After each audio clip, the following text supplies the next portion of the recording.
my gosh.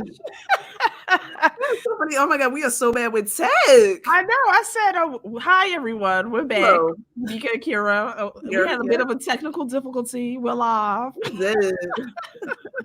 Well, hi, everyone. Thanks for joining us for round 2 of my episode 2 breakdown of season 4 of True Detective. We have a special guest joining us that was so excited. And I'll bring him on. I'm sure everyone knows him. Of course. So it's David from Basis for Radio. It is triple trouble tonight, you guys. Yes. Yes, and already we got a lot of people in. So awesome. Thanks everyone for joining us tonight. So I'll just go through really quick who's here. And then we'll kind of break down how we're gonna do the episode. So we got Corey. Hi, Corey. Hi, Corey. Yeah. Hi, Tiana. Yeah. Oh, Tyrone, the doubles. Love it. Okay. Oh, Tony said he's finishing up the episode and he'll be here soon. Awesome. Love it. Awesome. And I'll just go through everyone saying hi. We got Caprice. Hi, Caprice. Hello. Hi, awesome. Thanks everyone for joining. Hello, Caprice. I love her. She's so great. Yes, so awesome. yes. Thank you guys so much for everyone joining us in the comments. Okay, so I want to just say in advance, if people hear any like chaos, it's the kittens. Yes, because my dog. Yes, the fur babies have woken up. So what we decided to do is David was gonna say anything. Say something. Were you David? What was that? Were you gonna say something? I just want to make sure that we didn't cut you off. You didn't cut me off, or my dog, because it could be any of the fur babies. Okay, always welcome on the stream. Oh, look! Oh, look how cute! If I can grab this one, hold on. Love it. He is so unhappy right now. He does not want to be. Oh, so cute! Oh my God, look at that face. This is What's Gnocchi. his name again, David? What's his name His again? name is Gnocchi. Oh, Just like the potato-based pasta. His name is Gnocchi. So, my daughter wanted to name him Spud, and my wife vetoed and went, "No, I'm naming him Gnocchi." So it's still potato. Yes, that wins. I love it. Love it. Yeah. Okay, so you guys, this episode, I just want to let everyone know, will be spoilers. So the first episode, we tried to not do spoilers, but for the episode breakdown, we decided this is going to be spoilers. So we'll be going through each segment of the episode and kind of just sharing our thoughts on it. And if you guys in the chat have watched the show, feel free to give us your comments as well. So I think we'll just start. And Dave, me and Kira can kind of talk a lot, so feel free to jump in. It could do because it's got to be mindful, or I don't know if mindful is the right word, but kind of check in. Yeah, let's do it. There will be some over talk sometimes, perhaps, I'm sure, but hopefully we'll be able to get everybody's thoughts. Yes. Okay. Yes. And Dave, if there's any scene that we don't have listed that stood out to you, feel free. If you want to talk about it, let us know. Okay, everyone. And I'll try to stay up on the chat as we go along. But me and Kira broke it up into different sections, and we're going to start off right from the beginning. And Kira will pull up a picture too, so I'll probably put it sometimes to the side. But the first thing we want to start with is how the show opens. With the frozen body. Let me add that picture. or what I call the meat sculpture. Oh yes. Okay, David, I have to ask you first, what were your thoughts with regards to how we found the researchers with that first opening scene? Well, I liked how because of course it drops off the first episode with that. Mm-hmm. You just go, there's the bodies. And then it comes in with them. And then there was this noise. Because one of them made a noise. Yes. And I was like, "You have got to be kidding me!" I was crazy. It was crazy. And then I'm like, "Call me off guard." Yeah, it did me too. And I was just like, "Is one of them alive?" That's just it was just crazy. That sound was just chilling. Horrifying. Oh yeah, chilling. Exactly. Yeah, it took me a minute to realize to see if it was real or not. Yeah. Oh yeah, you mean in terms of if you thought it was like a supernatural element, or if I didn't know if he was really alive or if it was. Yeah. Death rattle. I don't know what that was, but it was strange. Oh, the first episode. Do you remember the footprints? Oh, we talked about. See, I went back and I didn't see. I don't know if you, David. I didn't see any footprints. That's the thing. I went back. So there's that one scene where he does that interpretive dance. Yeah. Right? So he's moving the snow at that time, but if you look all around him, there are no footprints leading to that point. See, look at that. Everything's dusted off, so where you don't see that he walked there or anything like that. So yeah, was Rose looking at a hallucination, or was that an actual body? I mean, whoever Travis is, we know that he's not supposed to be there. Right. So that was interesting. But yeah, I went back and looked at that this morning. Oh yeah, we didn't see we had to go back too. Any just like when he turned to walk away or something like that, I see an etch in the snow. But anything behind him, it was like they were really careful to take all the footprints out. Oh yeah, definitely. That was really cool. Oh yeah, I love that. What did you think? I thought it was really. It kind of gave me a chuckle with regards to how like the police officers attempted to handle the scene. It was more or less like it was like a sideshow. Like they were just like doing selfies with them and stuff, and that was. But you gotta look at it in the fact that they probably have so little crime. Yeah, that's what I said. Exactly. Yeah. This was like probably the greatest thing that's happened since they've been in the police force. I'm sure they've run into meat popsicles before, but never like this. Oh yeah.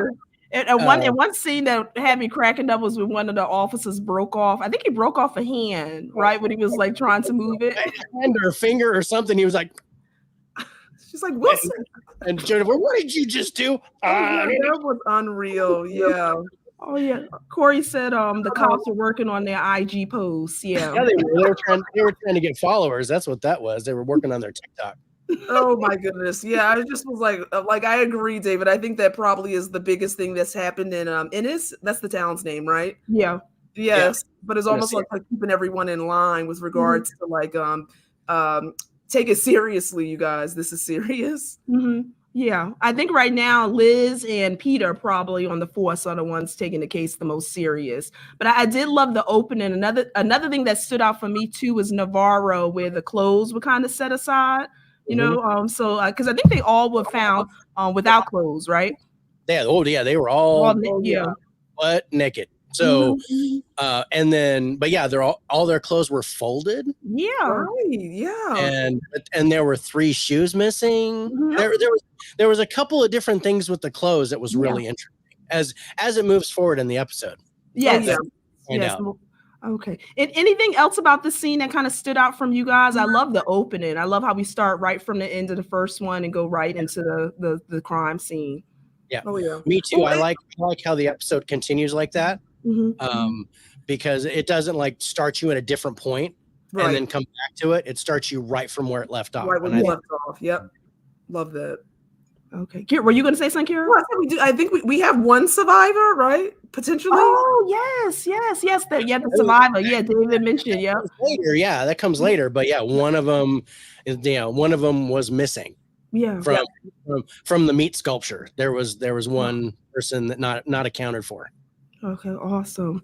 Okay, so I'll move to the next one. Me and Kira wanted to talk about the scene between Seeing the Dead, Rose and Navarro. They had a conversation, the two of them, and it mentioned them about seeing the dead in Ennis, and I thought that was really interesting. Kira, do you remember kind of the phrase she said, Rose, about Ennis? She I'm gonna paraphrase this, but she had made reference to that it's not uncommon for things like the spirit world, those elements to kind of be present, almost like Ennis is at the center of the world, and where, now I'm really paraphrasing here, where all these things kind of come and happen. Am I doing a good job with that? Yeah, and I think she said for like when you got to try to figure out why the dead are actually there. So, or is it because you miss them? I think she mentioned, is it because they're trying to tell you something? I'm trying to think what the third one was. Oh, you know what I was thinking you were referring to? Like a part of that conversation was her just talking about like Ennis being at the the center of the world and just kind of being a place where these weird things happened. But she said that because she obviously can see the dead or is influenced by the spirit world, that the dead will come back because they miss you. The dead will come back to tell you something, and the dead can come back because they want to take you with them. And that's what it was. Difference, I think. Yeah. That's and yeah, you can tell that Rose is familiar with this. She was all too comfortable talking to Travis in the first episode. Yep, right. She was all too comfortable talking to Navarro about what was going on. Right. And what I particularly liked was she was like, she looked at Navarro and she's going, "You got to get out of this. Yeah. You shouldn't be involved with this." Yeah, forewarning. And then Navarro was like, "But it's related to my case." Right. And she goes, "Well, then you're screwed." You're screwed. Yeah. Sorry. Shadowing, if ever there was one. Because obviously that case didn't go right, and there was a lot of chaos that followed that. So kind of giving her that warning. There's some nasty business going on, and you get some stuff about the miners, which is interesting. I know that we're probably going to talk about that coming up, but what was it? There was Navarro's. They've all got weird relationships. There's some sex going on. That's I'm going, okay, maybe because it's Ennis and it's dark all the time. Small town, everybody knows everybody. I mean, it kind of reminds me of living here in Three Rivers. Everybody knows everybody. There's a lot of cousins that are connected, which is really weird. But so the small town element kind of reminds me of where I live now. Oh, okay. In Central California, we have 1,500 people here total. Oh my goodness! Wow. And for California, that's kind of unheard of. Yeah, small town. So in the wintertime, we might have 500 to 600 people in town. Wow. And in the summertime, it gets to maybe 2,000, 2,400. Still a low number. It's still low. I mean, we're right at the base of Sequoia National Park. In Three Rivers is where I live. And it's really interesting, especially in the winter where it is now, because we hardly see people unless they're renting Airbnbs or something. Oh, yeah. And I was wondering if they had any Airbnbs in Ennis that people would actually do this time of the year. Oh my goodness. This is definitely a town where everyone knows everyone. Yes. Exactly. Everybody knows everybody's business. Can I ask David or Amika, do you think that with Rose's warning to Navarro that she already knows that the outcome is going to be bad? Like, do we think she physically can see that far ahead? Or is it a feeling or instinctive feeling she has just based off of that connection? Well, I think it might be, I know it might be a little bit too that the first case with the Annie K, I think that's the cold case, didn't go so well. So I think I got that she was probably trying to warn her, don't stir that pot again, especially if it was connected, because it didn't go so well. That's kind of where I'm thinking she's coming from. Okay. Yeah. And I think Navarro also mentioned with her sister, because there's a concern. I think she mentioned that's why I thought she was seeking out Rose, because trying to figure out is her sister really maybe seeing some of the same things, or is it more mental health?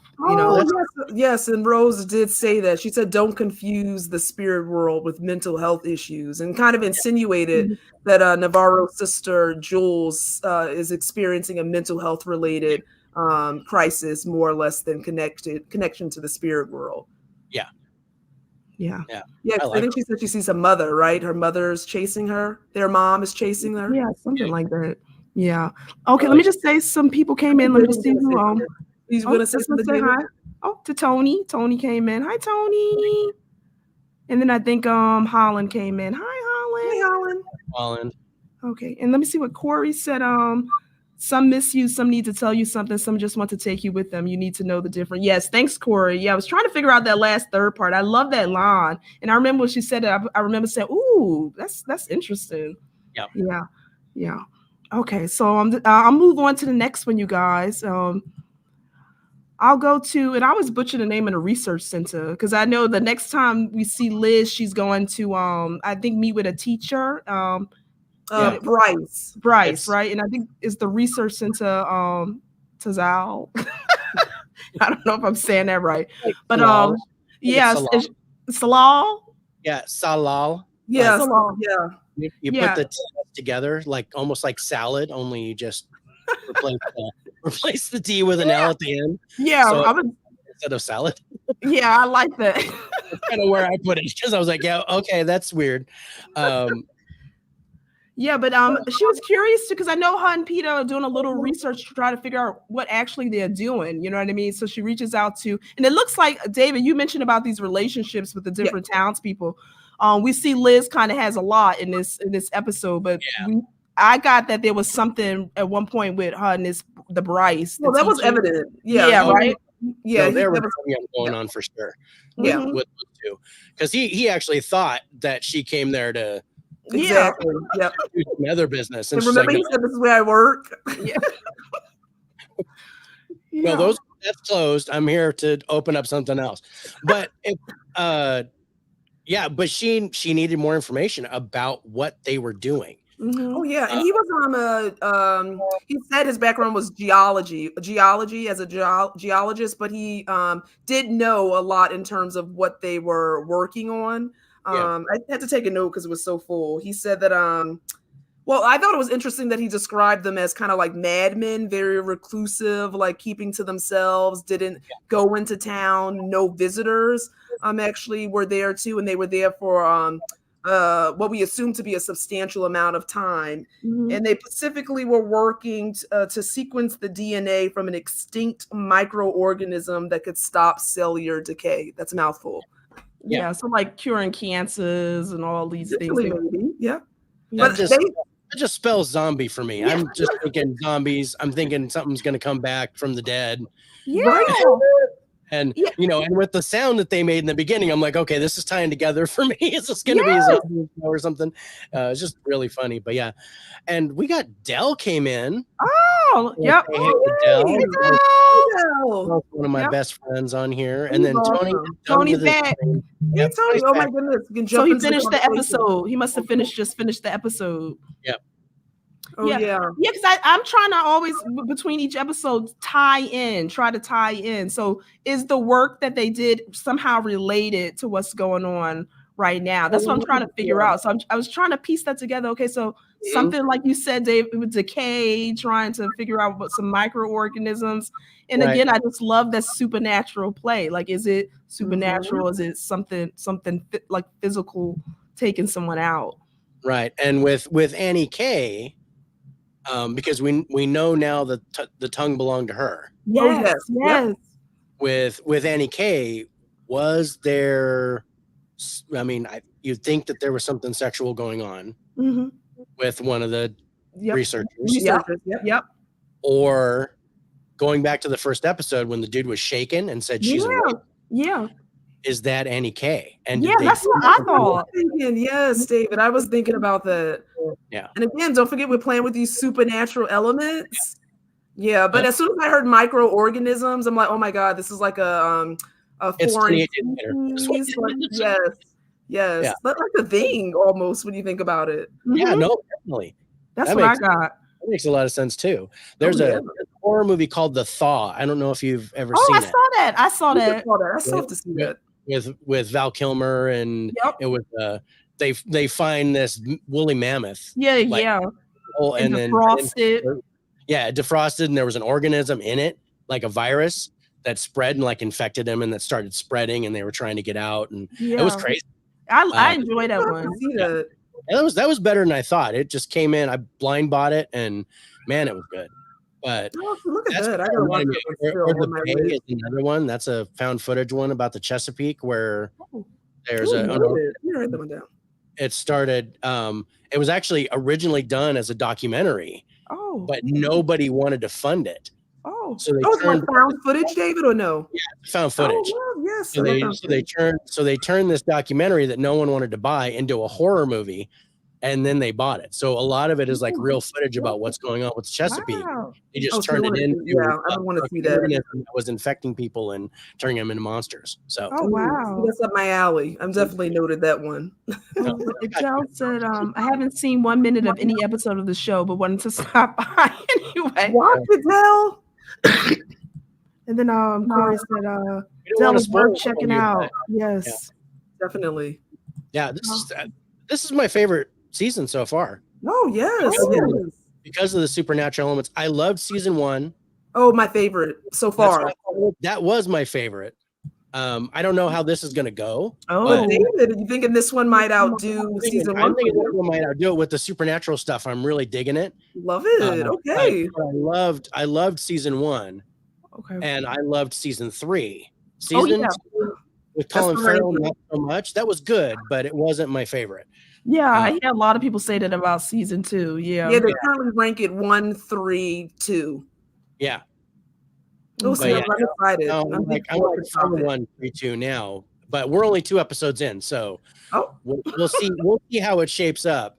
Oh, I'm nervous. I hope it's not a full-on Scooby-Doo where they pull off the mask. That's what I'm nervous about, David. I'm hoping we don't go that route. Give me something, and that's why I'm saying Rose is the linchpin here, because I want her mediumship, her psychic abilities to really play a big part in. Oh yes. I think they will. Oh, sorry, Mika. No, go ahead. No, David, what I was thinking is I'm hoping that they expand more on Rose, but I was curious to see if they've utilized her before in terms of has she found other things or been on the front line of other things that have occurred in the town. That'd be neat. Oh yeah. That'd be neat, but it wouldn't be Liz that would point that out. It would be the dad. Yeah. So he would be the one like, hey, I've used Rose in the past to find this. Maybe she can help us. Yeah. Maybe that comes into play later on. Yeah. Oh, okay, great. Okay, I'm trying to think, is there anything in that scene too that stood out with Navarro and Oh, one thing that comes to mind is I know Bryce was telling Liz that there was something, what they were trying to do was never going to be possible. Like he kind of implied that they were working towards a goal that was never going to come to fruition. So I thought that was interesting. Like kind of fully what he meant by that, outside of that's just fact. They weren't going to ever be able to accomplish it. Yeah. So that stood out to me.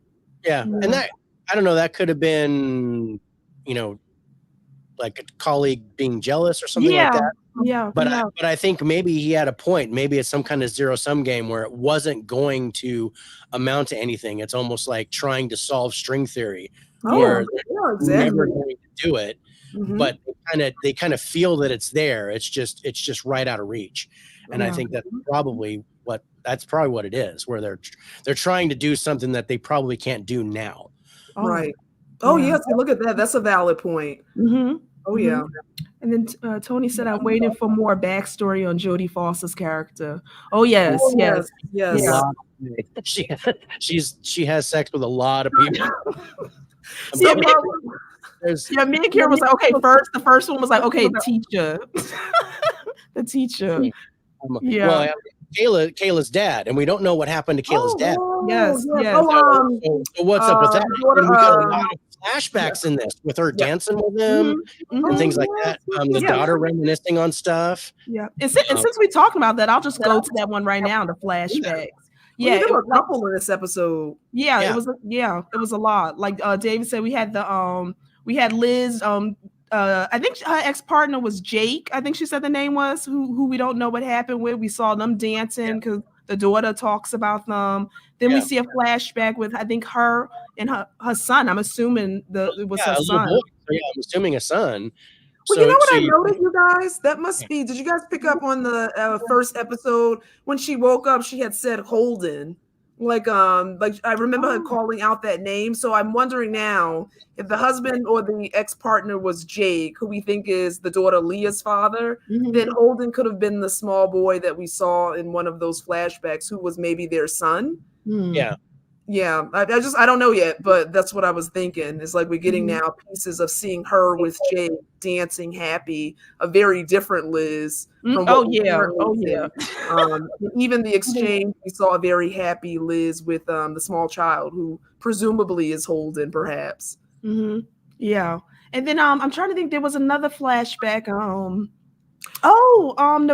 There was a flashback when Navarro was, I think, driving, right? Was she? I assume it was her mother. Maybe that's scary. You can't do that.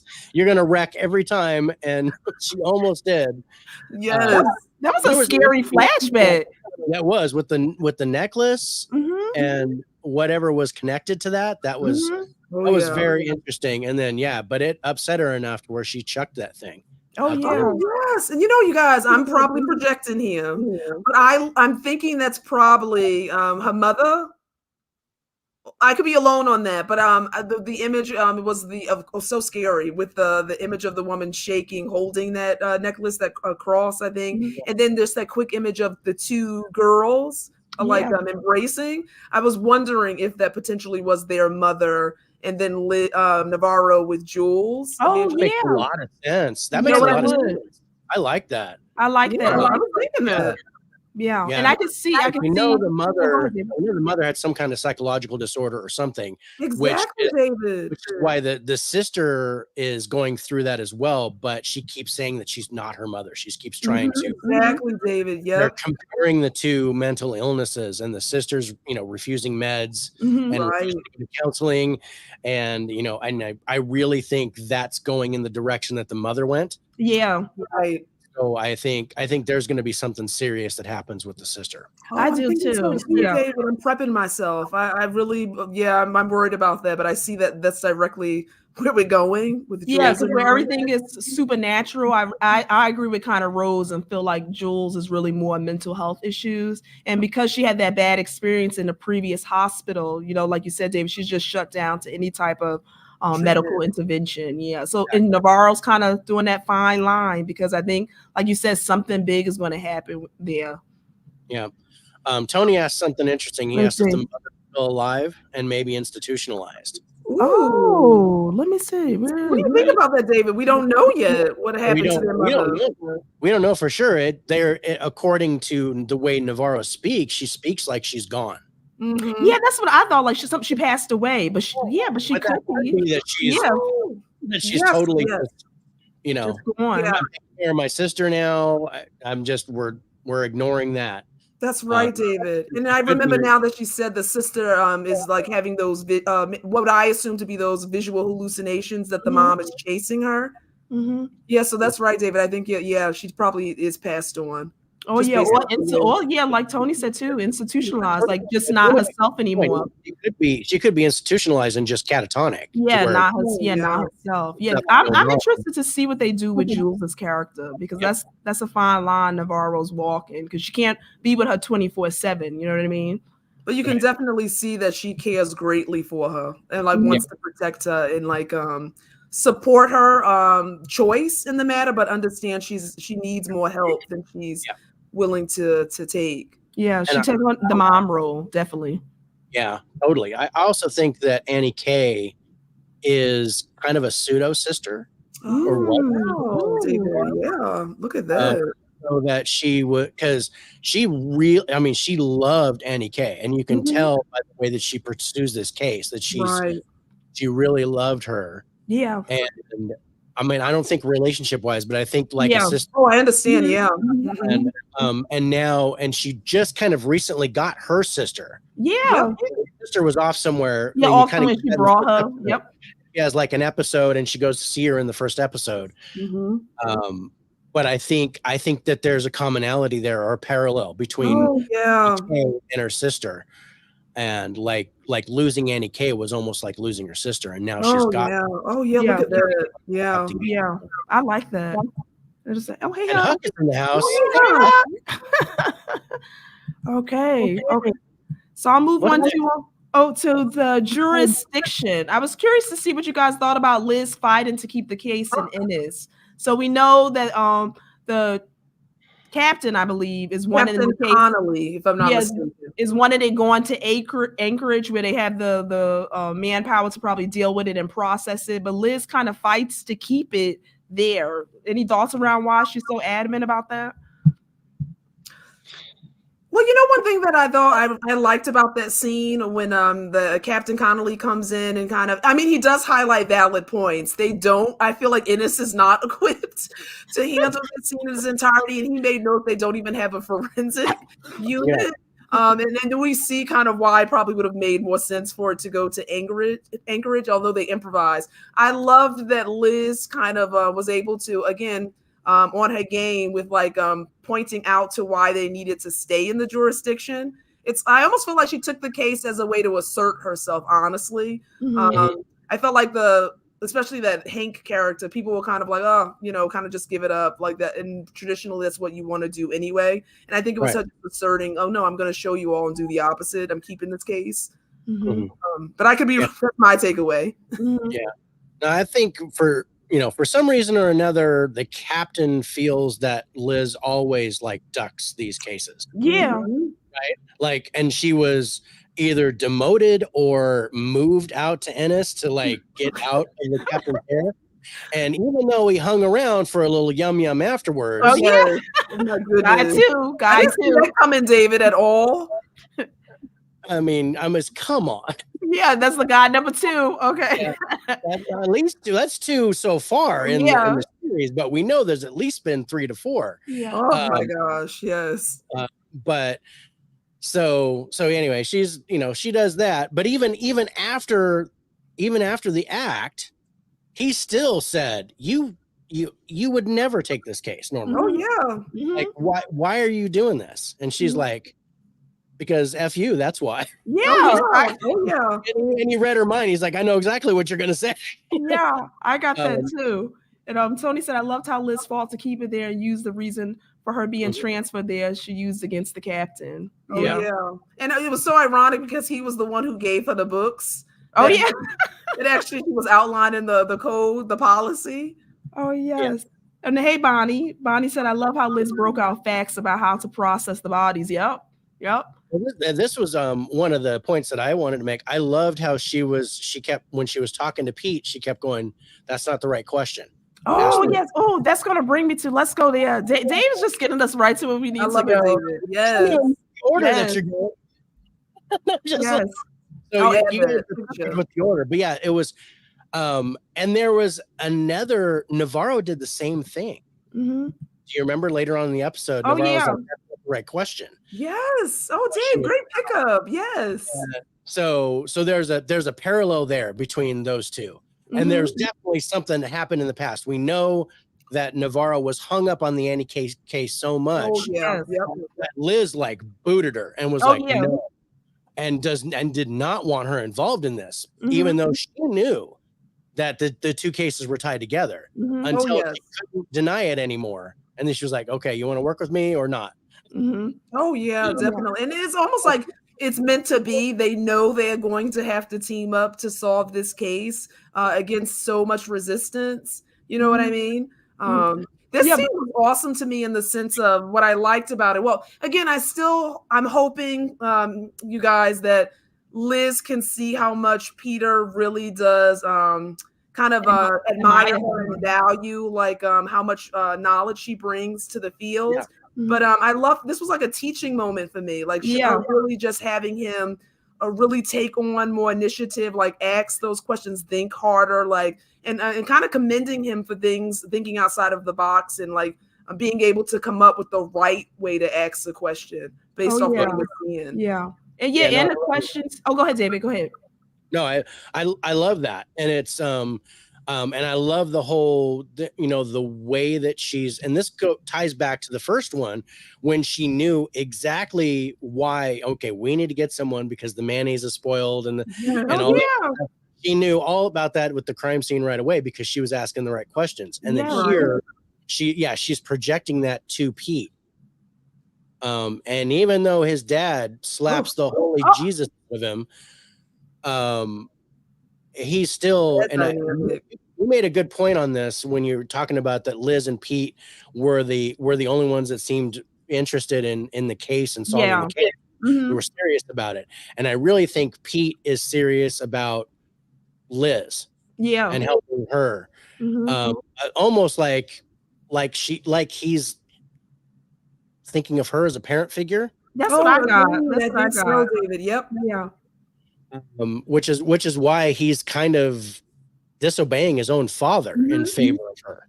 Oh yeah, he really respects her. There's a maternal thing going on. Oh yeah, I think so. I thought so too. I think he saw. I kind of think because his dad brought that up. Like she's not your mother and she's not family. No, but not blood. Yeah, not blood. Yeah, blood. Yeah, but I think he sees her. He respects her. There's mutual respect. I think. I think she sees that Peter's really wanted to be a good officer, and is trying to ask the right questions. And this scene to me was one of my favorite scenes, because even some of the questions that she was asking, I was like, oh wow, because it's not like, oh, they're naked. Yeah, it's not like, oh, they were found naked. Why were they found naked? Dig deeper. And what gets you so scared? And this is where he was like, why were the 3 shoes missing? And why were the clothes folded? And that was the first clue, is okay, there was someone else there. Yeah. Or else why would the clothes be folded? Oh, exactly. Corey says something interesting. He says it seems like Navarro was Danvers' original apprentice and Peter is the new one. Ooh, that's an interesting observation. Now, you know, one thing that makes me believe that they're right on about that for sure is, remember the scene when Navarro first asked to join the case? And Liz says no, and then she highlighted that no one can stand you except Peter, right? And you're gonna end up breaking his heart as well. And you actually saw Liz upset about that. You know what I mean? Yeah. So that gave me the impression that Navarro had her heart broken by her. Yeah. But I really think it was because she was so deep in that NEK case that Liz had to pull her out by force. And I found it interesting too that Liz still worked on it. Oh, go ahead, Dave. Sorry, I cut you off. No, you did. It was just, otherwise she would be so obsessed with it. She didn't want her to get buried. But yeah, secretly, and you made a great point. Liz was still working on it in her mind, and she knew right off the bat, even though she denied it to Navarro, she knew right off the bat there was a correlation between Annie K and what happened at the Tsalal Institute. Yeah. Can I ask one thing to see if you guys really quickly? Yep.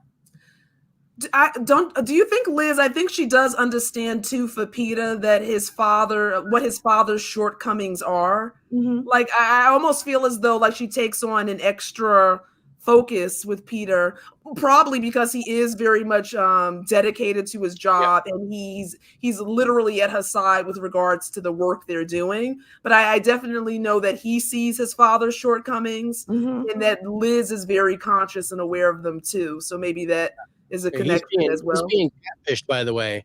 I said that. I said that too, David. I said this girl is after his money.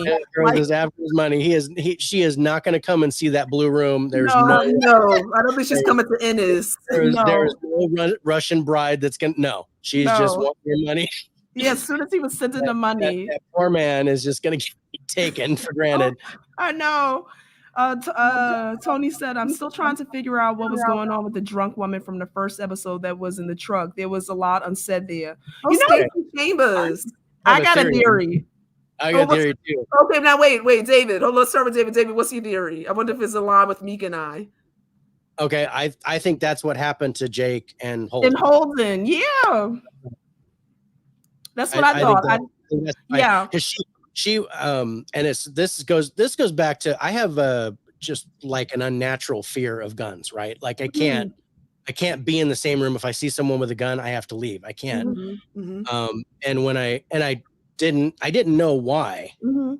I mean, going back to when my kids were little, I wouldn't let them play with squirt guns or airsoft or anything like that, because if it looked like a real weapon, I was like, no, that was not allowed. And one time they asked me, and this brought a very serious memory from my childhood, and I don't want to depress anybody, but there was a gun involved, and I had blocked it from my eye. I had no idea why, because I was like, why do I have this fear of guns? And then I have to really figure this out, because I got so mad at my sons for playing airsoft. They were like 15 and 16. Wow. And I was like, why am I so mad about this? And then the memory came back to the surface. Oh yeah, look at that. And I went, oh crap. I mean, I'm still that way, but I'm definitely easier. I was easier on my kids, and after that, and was like, okay, you guys can do this. Just don't tell me about it. Oh yeah, but again, look at that. Don't bring it in the house. So something along that lines. I believe that this traumatic event, and the best tie-in, is the loss of Jake and the boy. Yeah.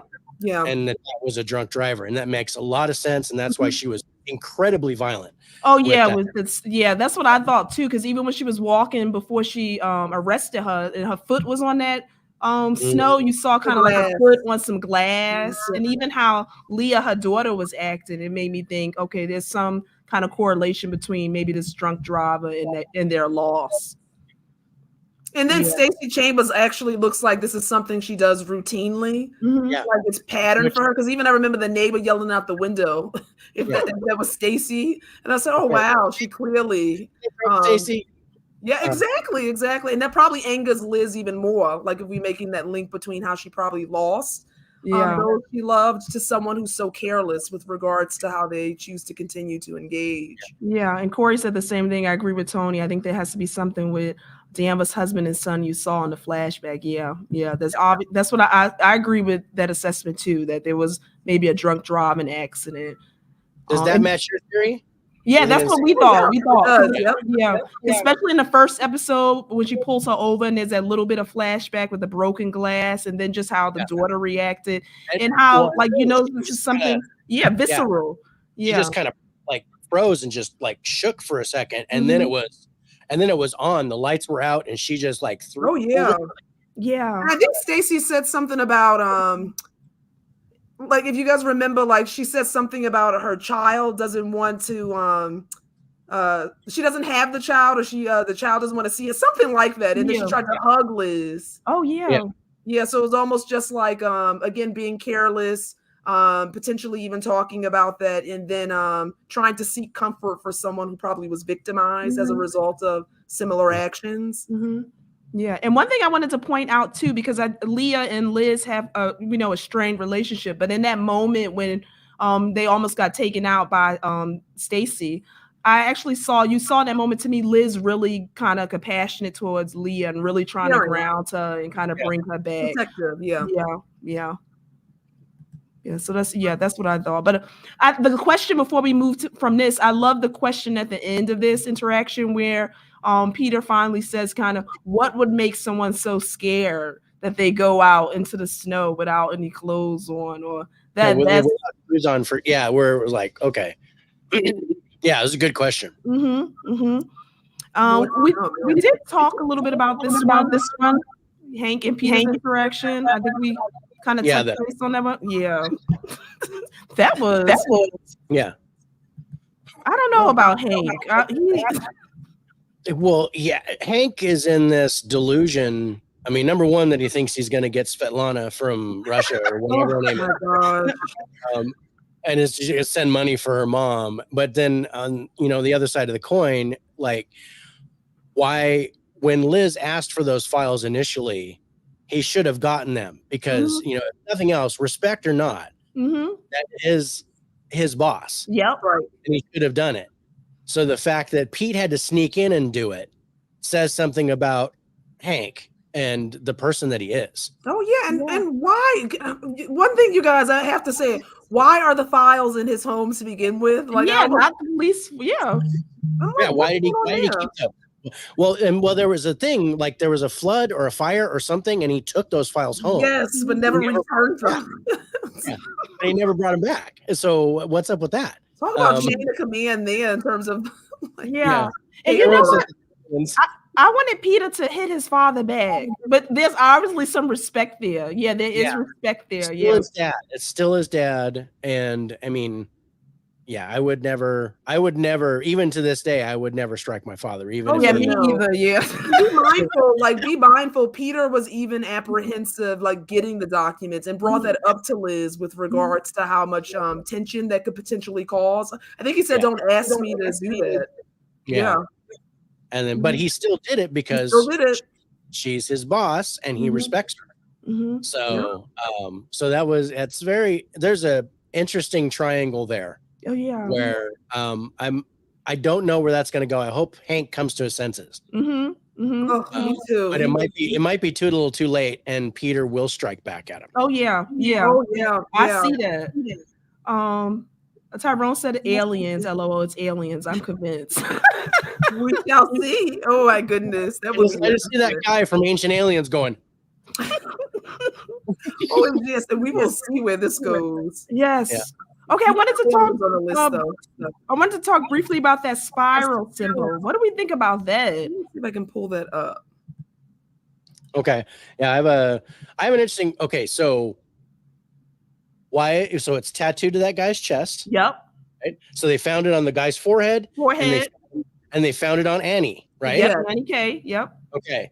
So and a trailer. That trailer at the end, it was on the roof of that trailer. Oh, and I got to share like you guys what I picked up about that. Yeah, so that it was on the roof of the trailer, and this is all connected to the guy that's missing from the meat sculpture. He's the only one left. Oh yes. So this is where, okay, could this be the killer? Could this be the guy that's doing all this? If you want a practical explanation. Instead of okay. Now I have to share this because I totally picked this up this episode because I have watched season 1 and rewatched season 1 just because that's how much I enjoyed the series. David, this is the symbol that was on in season 1 on the girl's back. I was like, oh my goodness. I was wondering if you were gonna. Yeah, I was gonna point that out too because I was like, okay, this is really interesting. It connects the seasons. I was like, wow. I haven't seen season 2 or season 3 tie into season 1 at all, but now this one does. Really interesting, and that's part of the reason why I'm like, okay, I'm really liking 4. I'm liking where this is going. There's a whole lot of elements here.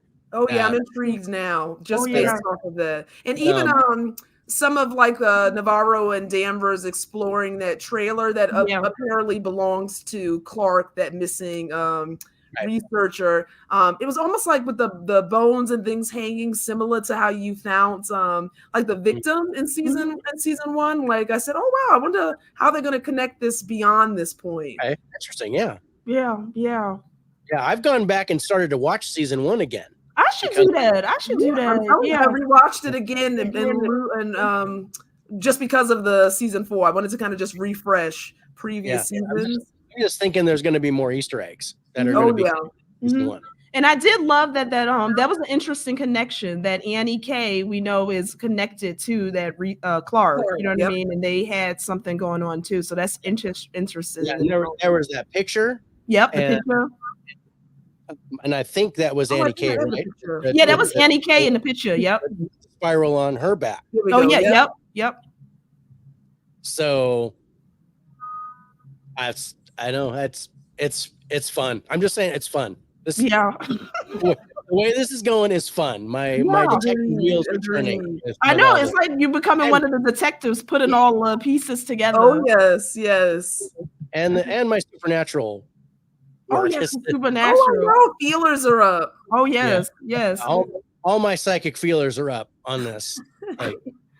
Tony said Liz doesn't seem to have many boundaries. It seems to be hated by a lot in that town. Yes. Yeah. Yes. Yeah. And I wanted to talk briefly too about that because one scene that made me very uncomfortable was that face tattoo scene. Yes. Yeah, I did not like Liz in that moment. That was interesting, honestly. Like, clearly, Leah, her daughter, is seeking to learn more about who she is and doesn't have her father here to kind of guide her and give her these tools. And thankfully, Peter's wife, and then I'm assuming that was Peter's wife's mother or grandmother are there to kind of educate her about where she comes from. And Liz was so resentful of that. In that moment. Offensive. Liz made it like a bad insult to her too. Yeah, like a laundromat grandmother. What did you say? Your laundromat grandmother or something like that. It was where you were like, oh, that's nasty. You don't talk like that. I said she was very nasty. But here's the thing. I think that with that spiral, because I think it was Rose that said that Spiral was older than the world, older than Ennis, older than anything that was there. I think that grandmother's going to tie into that, and she'll know what that Spiral is. Ooh, wow, David, I didn't even think about that. Look at that. Wow. Because I think that's all in indigenous culture and how that's done. So I think Liz is going to have to swallow her pride. And apologize to grandma and present that spiral tattoo to figure out and then she'll be able to like lay, shed some light on exactly what that is. Oh yes, I just found the picture with the yeah.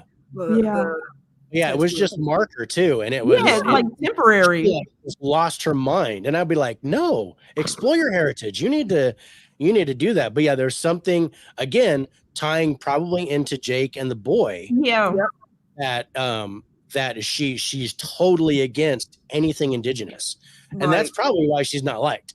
Oh yeah, yep. And be mindful too, Navarro, like her background and everything, and how that potentially might tie into it. And she Navarro has already highlighted too that Annie was Native, and then kind of saying like she didn't matter to anyone. Right. She pointed that out to the miners. You just didn't like Annie, so you. Oh, exactly. Yep. Yes. So yeah, this is where the miners come in, because the miners and the indigenous are clashing. Because and they talk about the water and stuff's going. Yeah. So and don't forget, you guys, Annie was someone who was challenging the mines prior to, like, was an activist prior to her being killed. That was something that she was like on the front lines of. Yeah. And Tony said that was the scene he was referring to. Yeah. And then Tyrone said, I agree, the slice of humble pie will be huge. Oh yeah.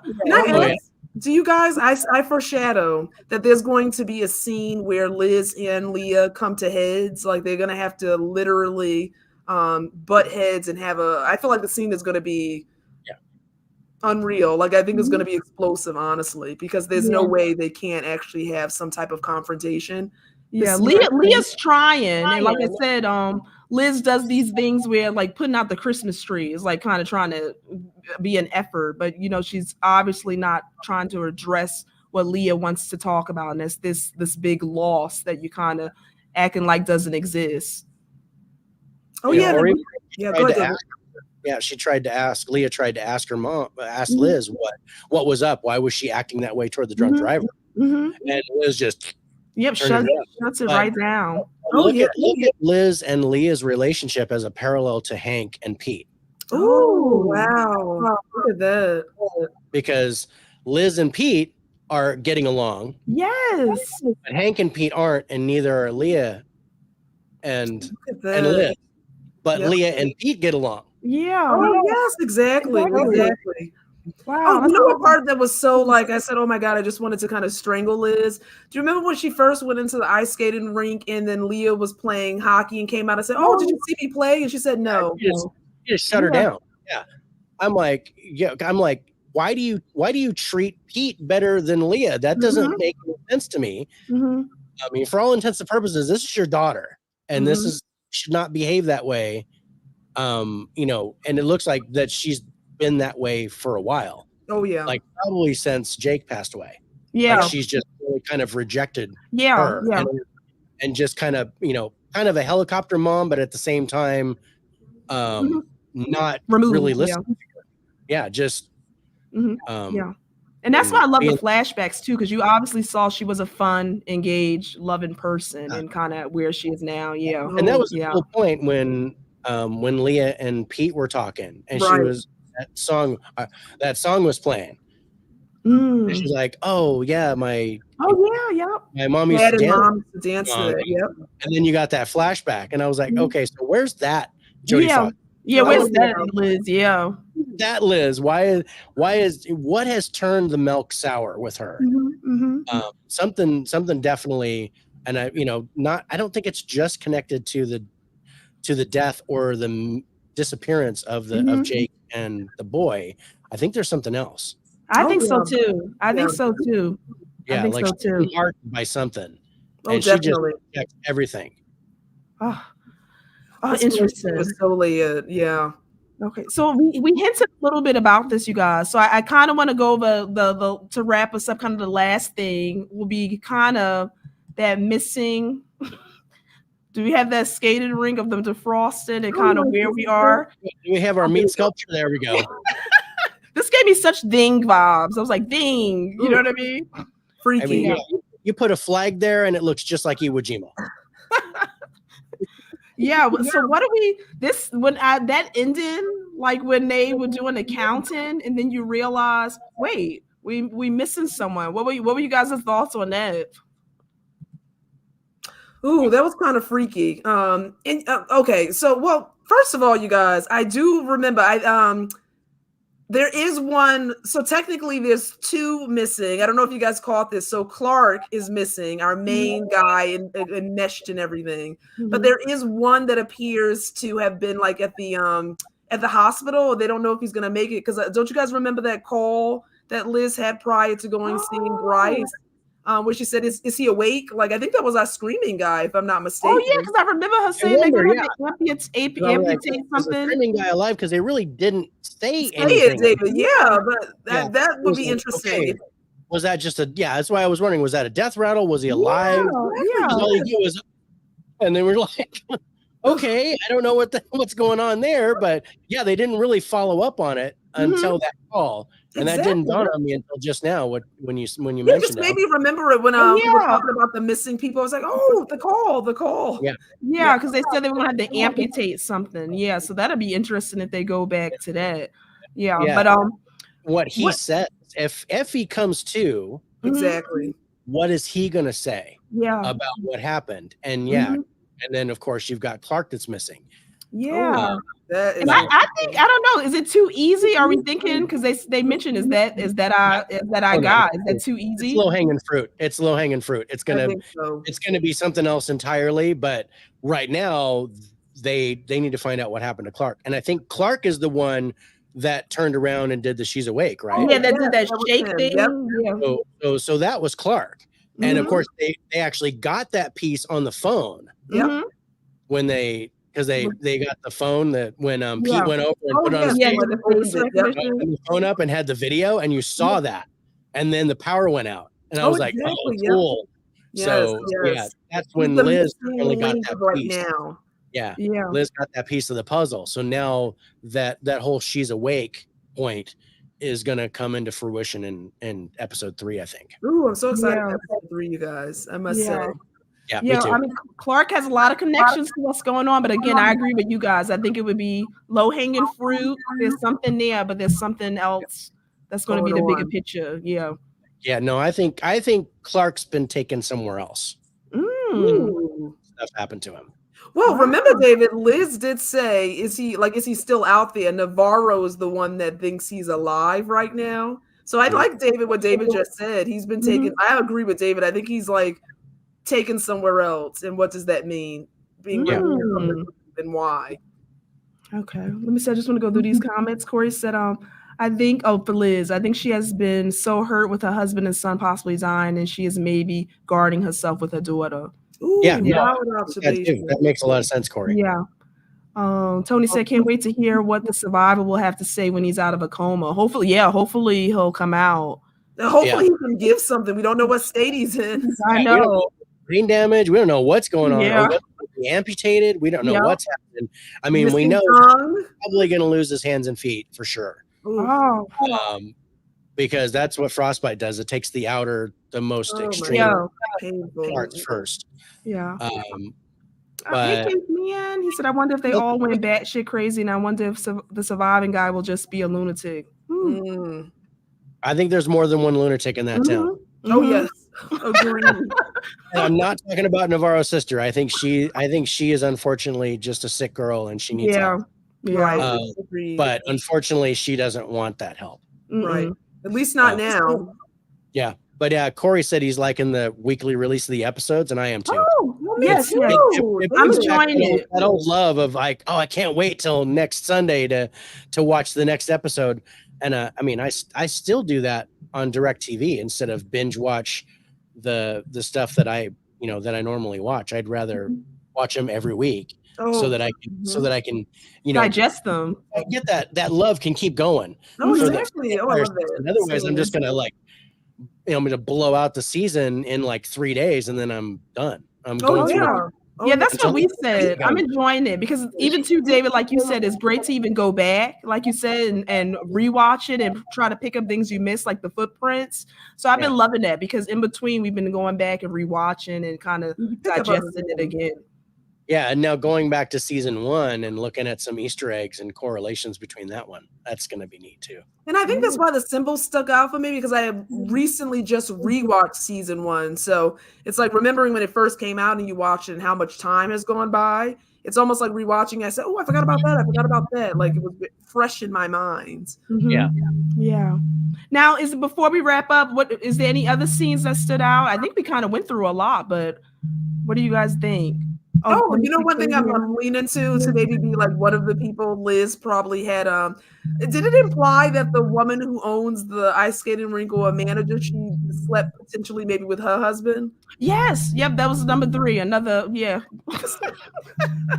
Yep. Liz, boy, I tell you. Yeah, and that could also be a product of losing her partner, right? Not being able to deal with a significant relationship. Many people who lose their husbands or significant others just go and just think that that's the only way that they can get intimacy. Oh, exactly. Yep. But what's interesting too, she did mention though with the captain, if I'm correct, that they had been seeing each other too while she was with Jake, or maybe they want a break. Maybe they want a break. Yeah. They were on a break and they did some yum. So that was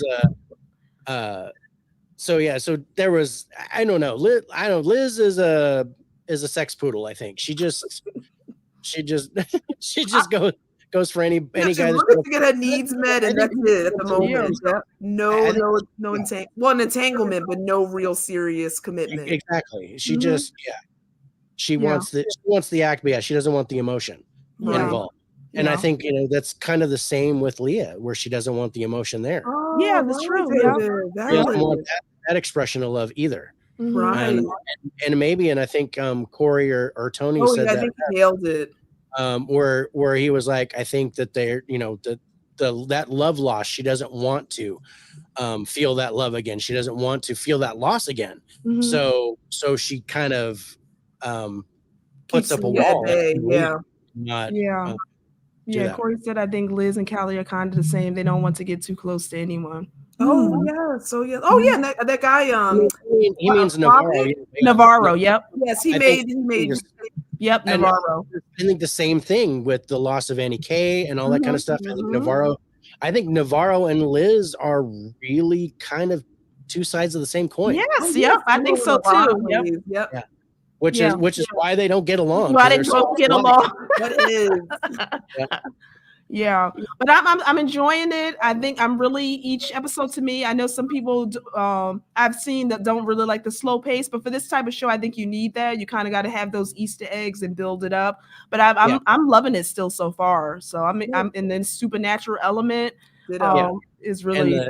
And then the epic finish with the flourish. It's just like, you get in this one, you got 2. You got the trailer, and then you've got Clark missing. Yep. And you're like, okay, now I can't wait where this goes. Yeah. So they keep the same format, and they're going to keep you interested all the way through. Yeah, and I'm thinking we will pick back up right where we left off. That's my hope for episode 3. I'm liking that, how they do that, pick right back up. Yeah, so I'm there. I'm intrigued. I'm enjoying it so far. I'm loving kind of becoming my own detective while watching this show. So I'm definitely, and I'm enjoying doing these weekly discussions. And David, I'm so glad you joined. David, you gave us so much today. Yes, over. Yep, I love it. Yeah. No, this has been great. I'm sorry I won't be able to join you next week, but I definitely want to come back and yes, oh my God, more than welcome. We're gonna we would love it, David. We would love it. Snowmobile rolling as we go through this season with my goodness, I can't even imagine what dialogue we'll be talking about. Yep. Caveman said it's enjoyable slow burn so far. Yep, agreed. Yep. And then Corey said loving the live streams you are doing with this. Oh, thanks, Corey. We appreciate it. Yeah. Yes, and we'll be back, you guys. Like I said, we'll be doing once a week, and maybe we'll keep Wednesdays. And I know David can't be with us next week, but we told David anytime he wants to join us, we love it. So always send me the link every time, and as long as I don't have anything else going. Oh, I'm excited about that. I am happy to join and talk about this, because this is great. I love talking with you guys about this, because ditto. Nobody else that watches this. So I'm like, are you watching True Detective to my kids? And they're like, no. Okay, so I talked to my dog and he doesn't respond. Oh my goodness. Okay. God, Taylor so Sheridan riding a little bit. Okay, so I wonder if that's mystery. I've heard that name before. Yeah. Oh yes. We're gonna note that. And what we're gonna do, David, too, is I'm gonna put all your information too underneath this video. And David, I want you to share because I know you got a stream coming up. So I want you to share it with everyone so that they know what's coming up tonight for you. Okay. Yeah, you guys. So yeah, go over to the Faces for Radio podcast. It's at Faces 4 Radio on YouTube. We have our special By the Numbers episode. It's episode 54, where we're going to talk about the Beekeeper and Society of Snow, Anatomy of the Fall, a Saudi Arabian movie called From the Ashes. And there's one more that I can't remember off the top of my head. Foe. I'm sorry, with Saoirse Ronan. I saw a trailer for it. And Pete Mescal. And so some really great movies. And we have a special guest. Make it a blockbuster night. Stacy is going to be with us. Cool. He's watched all those movies and scored them, so he's going to join us tonight. That's in just about an hour, 7 p.m. Pacific, 10 p.m. Eastern time. Awesome. Very nice. So everyone in the chat, if you can, make sure you head on over there and check it out. And like I said, we love you and Rich. You guys are great content. Yeah. And like I said, I'll put all their links for their Faces for Radio podcast in this video so you guys can go ahead and follow them. But I wanted to thank everybody for tuning in and joining us. And we'll be back weekly. We appreciate it. Corey said he'll be there, David. Oh, I love that. He's joined us a couple times on By the Numbers. Yeah, and awesome. We've given him some horrible movies, so he's stuck out with us. It'll be great to see you guys over there. Yes, and I'll be checking it out too. Yes, and I just make sure. Did I get everyone? Oh, night, Tony. Night, Tony. Yes. So night, everyone. Thank you again for tuning in. Tony, Hope everyone has and hope everyone has a great night, you guys. All right. Bye everybody.